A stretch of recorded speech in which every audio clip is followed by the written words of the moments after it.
Anderson Emerald here for another recap, this time of the 2024 Millrose Games right here in New York City. I'm not sure I have the words to explain how insane this year's Millrose Games was. I mean, world records, American records, national records, all kinds of records across the board set the tone for what we're going to be seeing at USA's next week, and then also World Indoors and pretty much the rest of the Olympic season. I am super hyped off what we just saw, and we have to start off with that men's 2 mile where Josh Kerr and Grant Fisher went head-to-head, tit for tat, going for the world record. And guess what? Josh Kerr came away with that world record in 8 minutes, 67 seconds, breaking the 9-year-old world record set by Mo Farah all the way back in 2015. Grant Fisher was not too far behind, running 8 minutes, 3.62 seconds for the American record in the event. I mean, Grant Fisher was leading the race until just about the last lap where Josh Kerr turned on the jets and went full throttle. He knew that he wanted to get that world record. He spoke about really going for it, and he delivered here. Hasn't sank in, but I think that's the level of athlete that I've become.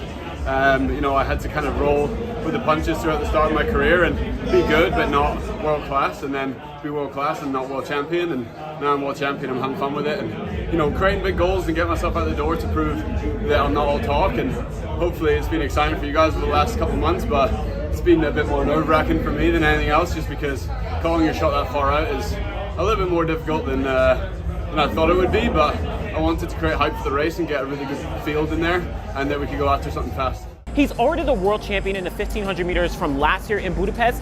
I think this is setting the tone for the 2024 season. Of course, we're still going to be waiting for Jakob Ingebrigtsen. He's sitting out with injury. Both him and Josh Kerr, and you know, they've been going back and forth for a while now. I think Josh Kerr wants to prove that last year was no fluke. We are coming, both him and Jake Whiteman, we're coming for another gold medal when we get to the Olympic Games this year. We're gonna see how things pan out. But again, Grant Fisher coming up with that American record in second place, 8 minutes, 3.62 seconds. I mean, he is really proving that he wants to be a solidified medalist when we get to the Olympic Games outdoors this year. And this performance really proves that he is very much gonna be in the mix. He already has the 5K standard when we're talking about outdoors, but he needs to go for that 10K standard. And he said he's feeling really good about, you know, potentially getting that 10K standard when we kick things off outdoors. The thing was, right now I knew my strength was good. Main target of this winter block is the 10K next month. So wanted to see, you know, where the legs are at.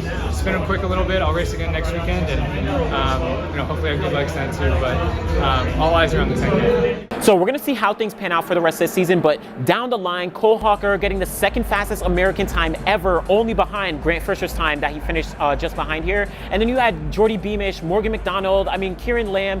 This race was stacked and everyone delivered across the board. This was an amazing 2 mile race, and again, really set the tone for what we're going to be seeing as we get into the outdoor Olympic season. Now let's step away from the 2 mile and move over to the women's mile first, where we saw Elle St Pierre and Jessica Hull going at it for a second week in a row. Jessica Hull got the win in Boston that time, just ahead of Ellie, but now in New York City, Elle St Pierre coming off literally that last lap, she managed to pull away and cross the line in an American record, breaking her own American record, running 4 minutes, 16.41 seconds. So just a little bit ahead of her previous American record, but she's proving that, listen, she is back in the fold to be one of the best in the world. She wants to get on the podium outdoors. Again, she really wants to be competitive, and this race really showed it. Yeah, definitely. It's kind of a lot of new moms out there in the running industry right now, and it's really inspiring to see a lot of other people, you know, come back after having a baby and see them compete at, you know, a higher level. And I feel like that, you know, definitely wasn't, you know, expected of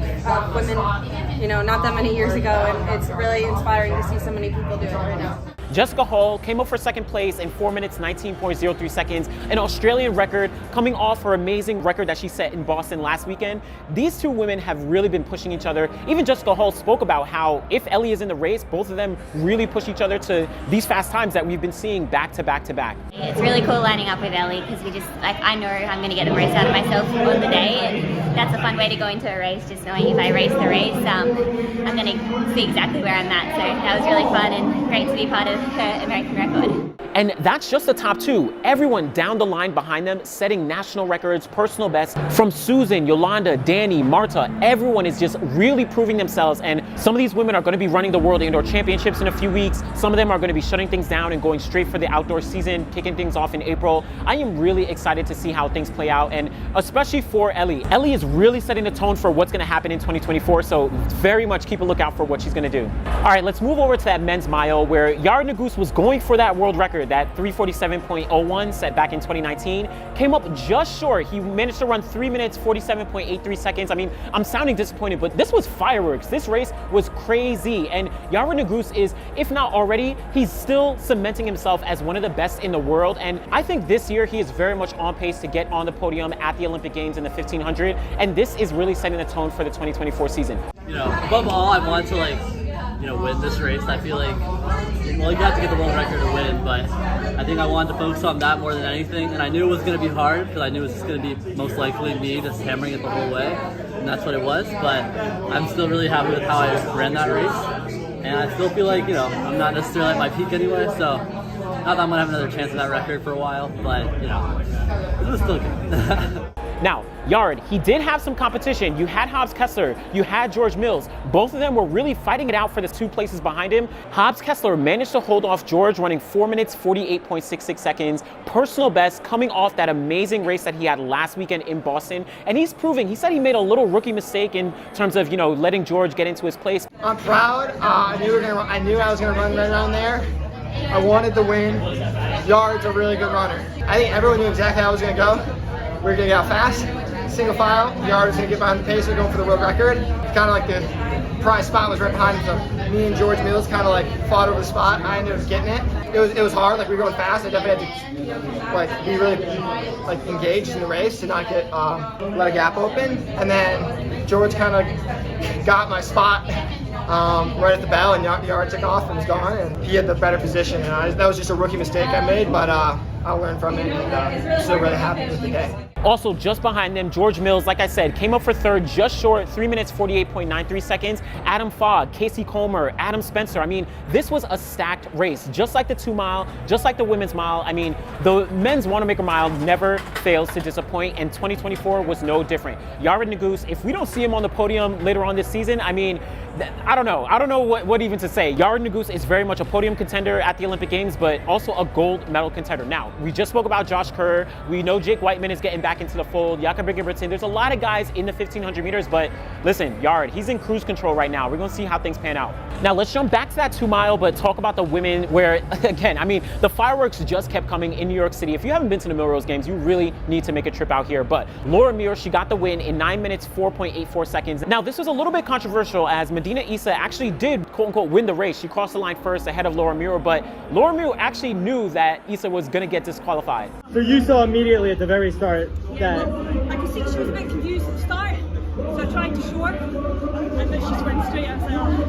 So yeah, I messed up a little bit because I was running the 8:37 time, and I saw the split at the finish and not the... So I went a bit early thinking I only had 34 seconds to the last lap, but then realised actually I've got that 3 and a bit seconds buffer, so I was like, oh well. But yeah, the mission was to come here and get the job done, and I've done that. So despite those little hiccups in the race, Laura Muir now becomes the 2nd fastest woman all time when we're talking about the 2 miles indoors, only behind Genzeba Dibaba. And we remember when Dibaba was breaking all those world records back to back in the day. But listen, Laura Muir, she has been one of the most consistent performers on the global stage for I don't even know how many years at this point. And this is proving that she is not letting up. I mean, if anything, she really wants to get an Olympic gold medal. And if this is any indication of what's possible, Laura Muir is very much on pace for that now. But we also have to talk about Alicia Monson. Knowing that some of these other women were in the race, Monson pushed through to get an American record of 9 minutes 9.70 seconds, and she's been comfortable. She said she's been training, she's been feeling really good, and even the fact that she got the American record, she knew that she was capable of it, and she's just been pushing through to prepare as we go throughout the 2024 season. This year, I wasn't even training for the American record. I just knew it would come if I just raced, so I wasn't really going into it being I gotta get an American record, but yeah, I think just knowing that that's kind of a marker to where you have to be in order to compete on the world level is more of what's important to me.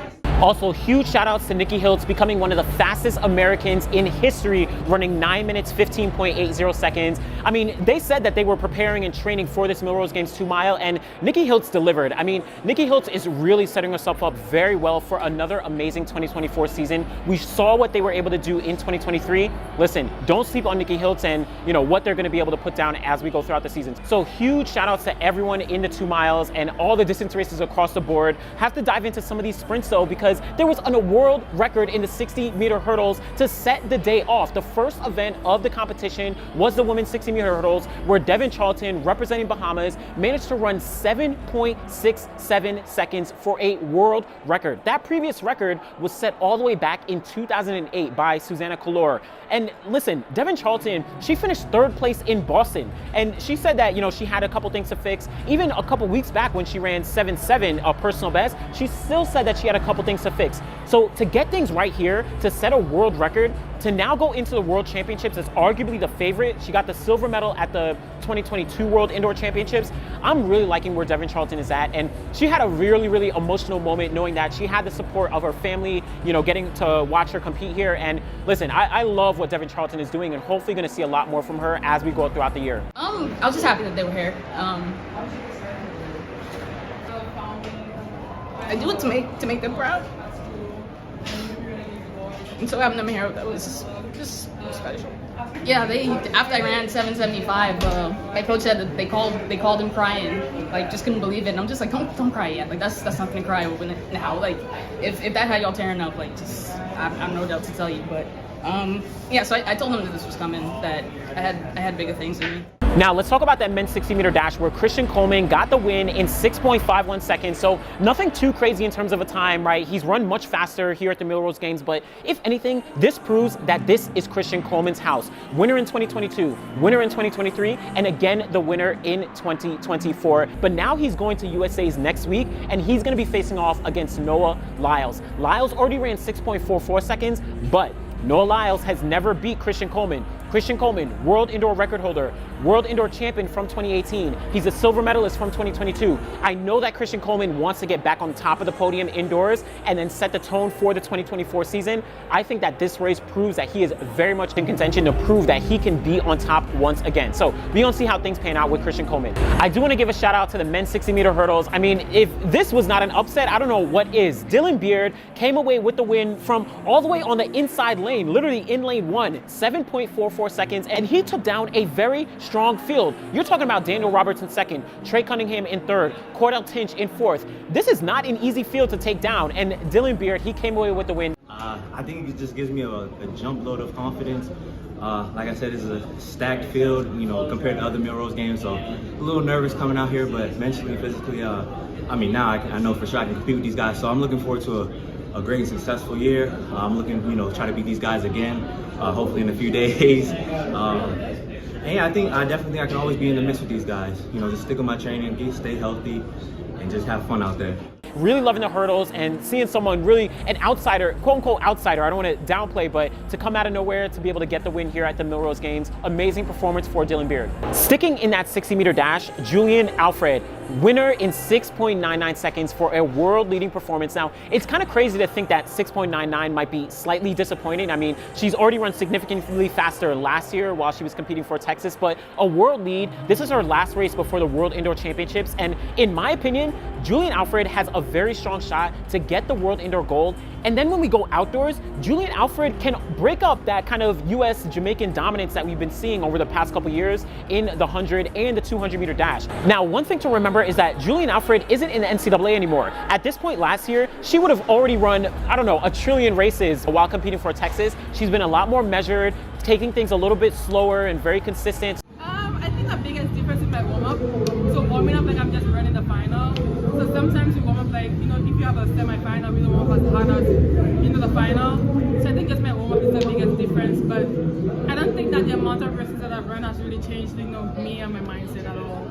I'm excited to see how things pan out for Julian Alfred going through 2024. And really in a couple weeks when we get to World Indoors, don't sleep. World record conversation could be going on in the women's 60 as well for Alfred. We're going to see how things pan out. In the women's 800 meters, we did see Allie Wilson take the win in 2 minutes, 1.61 seconds. Now, she had finished second place at the Dr. Sander meet. She finished third place in Boston. Now to get the win here at Millrose, I mean, this is a motivator definitely going forward as, you know, we look forward to USA's and then hopefully World Championships. We're going to see how things pan out for her. And then Bryce Hoppel got the win in the men's 800 meters. Bryce Hoppel, he's going to be going to the World Indoor Championships as well, hopefully, you know, qualifying at USA's. So we're going to see if Bryce Hoppel is able to really step things up, carry this momentum through, and get on the podium at World Indoors. And I don't know, we still have some time, but the Olympics, we really want to see some of those Americans back on the podium. And last race I want to talk about is that women's 300 meter dash. Talitha Diggs was going up against Rashida Adeleke, and Talitha Diggs, this is her pro debut. She got the win, nothing too crazy, 36.21 seconds, but you listen, she was opening up her first meet of her professional career.